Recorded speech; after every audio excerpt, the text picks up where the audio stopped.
অবশ্যই আর্জেন্টিনা। আর্জেন্টিনাকে কেন? আর্জেন্টিনাতে তো আমার প্রিয় মেসি রয়েছে।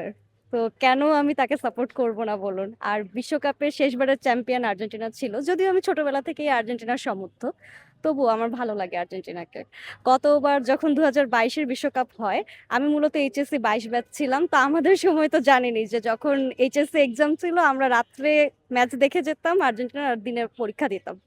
এমনও হতো সারারাত না ঘুমিয়ে পরীক্ষা দিয়েছি। তো লাস্ট যখন ফাইনাল হচ্ছিল তখন ফ্রান্সের সাথে হচ্ছে আর্জেন্টিনার ম্যাচ চলছিল।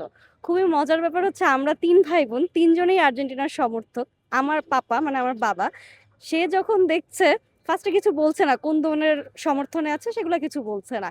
যখন ফ্রান্স থেকে গোলটা আসলো তখন সে খুব খুশি। এতদিন পর জানতে পারলাম যে আমার বাবা আসলে হচ্ছে ফ্রান্সের সমর্থক। তো এটা আমার কাছে খুব ভালো লেগেছিল এবং মজার একটা অভিজ্ঞতা ছিল। অবশ্যই প্রত্যাশা থাকবে গতবার যেরকম সুন্দর একটা বিশ্বকাপ আমাদেরকে দিয়েছিল উপহার, এবারও যেন আর্জেন্টিনা থেকে আমরা সেরকম কোনো দুর্দান্ত পারফরমেন্স দেখতে পাই। হোপফুলি না, আমার মনে হয় না, কারণ আর্জেন্টিনা এর থেকেও আরো বড় বড় দলের সাথে খেলে এসেছে।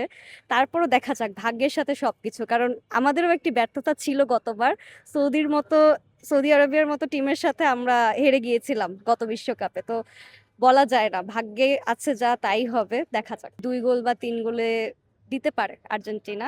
আলজেরিয়া দিতে পারবে কিনা এটা নিয়ে আমি একটু চিন্তিত। আমার মনে হয় না আলজেরিয়া কোনো গোল দিতে পারবে আজকে। আমার মনে হচ্ছে না খুব বড় চ্যালেঞ্জ হবে, কারণ আর্জেন্টিনা এর চেয়েও বেশি প্রেসার, এর চেয়েও বড় টিমের সাথে খেলে এসেছে আগে।